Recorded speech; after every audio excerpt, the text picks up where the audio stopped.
약한 연속 문제에서 그러니까 매우 전형적이고 좀 중요한 기본기 같은 문제거든. 자, 어떻게 풀지 한번 잘 해석을 해보자. 풀이 계획이 좀 세워지시나요? 구하고자 하는 게 G6알파거든요? 그러면 당연히 어떤 함수가 너무 궁금한 거예요, 지금.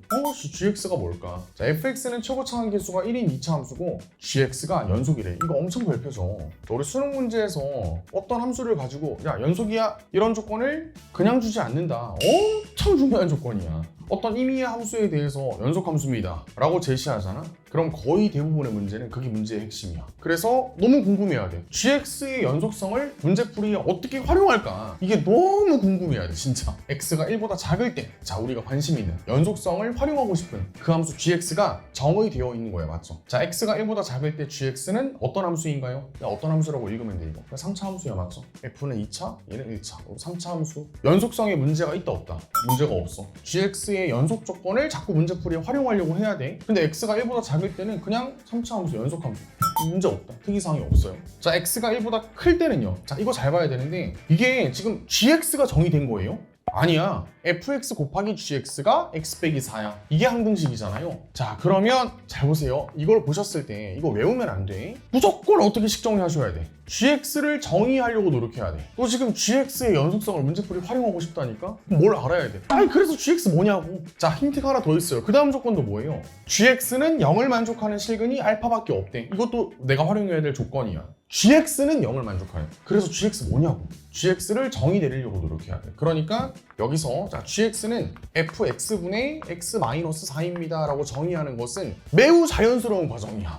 이런 경우에는 뭐 나눈다 이런 게 중요한 게 아니라 GX를 이거보다 더 쓰레기로 적혀 있었어도 너는 GX를 정의하려고 최선을 다했었어야 돼. 자, 그래서 GX를 1보다 크거나 같을 때 정의하고 나니까 연속성에 걱정되는 문제가 발생할 수 있는 지점이 관찰이 돼. GX의 정의 1보다 크거나 같을 때는 이렇게 정의된대. 어떤 상황 걱정되세요? 어떤 상황에 의해서 연속성에 문제가 발생할 수 있어? 우리의 분모인 fx가 0 되는 상황 때문에 연속성에 문제가 발생할 수 있겠다. 그럼에도 불구하고 발생함에도 불구하고 연속 만들어줘야 돼. 크게 연속성이 걱정되는 상황은 두 가지라고 인지하시면 됩니다. 우리의 분모인 fx가 0 되는 상황, 그 다음 함수의 정의가 바뀌게 되는 경계점에서도 연속성에 문제가 발생할 수 있죠? 두 가지를 신경 써야 돼. 자, 근데 오해하면 안 되는 거, fx가 0 되면 다 문제야? 그건 아니야. 우리 범위가 있잖아요. f에 1보다 크거나 같은 거 집어넣었을 때 0 되는 점, 이런 게 걱정되는 거야. 예를 들어서 f-1이 0이야. 뭐 어쩌라고. 그건 걱정이 아니야. 어차피 너는 여기에 -1을 넣을 일이 없어요. 1보다 크거나 같은 fx는 0을 만족하는 근이 존재한다면 그게 걱정되는 거야. 두 가지의 걱정거리 다 인지했나요? 경계점과 fx 0 되는 점. 이걸 완전 각인을 해야 돼, 진짜로. 그 다음 조건 읽어보겠습니다. 자, gx는 0을 만족하는 실근이 알파밖에 없는데 그 알파가 4는 아니래요. 자, gx 정의 한번 봐보자. gx가 0 되는 점. 일단 1보다 작을 때는 선생님 x에다가 4 넣으면 0 나오는데요? 아니야! 뭔 소리야. 여기다가 4를 너는 넣을 일이 없어. 얘는 볼 필요가 없고, 만약에 fx는 0을 만족하는 1보다 작은 근이 존재한다면 여기서 gx는 0을 만족하는 실근이 발생할 수 있겠구나 생각해 주시면 되고, 야, 이게 이제 기가 막히죠. 잘 보세요. 야, 이거 4 넣으면 g4는 별 특이사항이 없다면 얼마겠니? 0 되겠죠? 아니, 그렇잖아. g4는 4? 0. 별 특이사항이 없다면. 근데 그러면 안 되지 않니? 지금 G4가 0이면 안 되는 거 이해하시겠어요? GX를 0으로 만드는 X는 알파밖에 없어. 근데 그게 4가 아니래. 그러니까 G4는 0이 되면 안 되는 거야.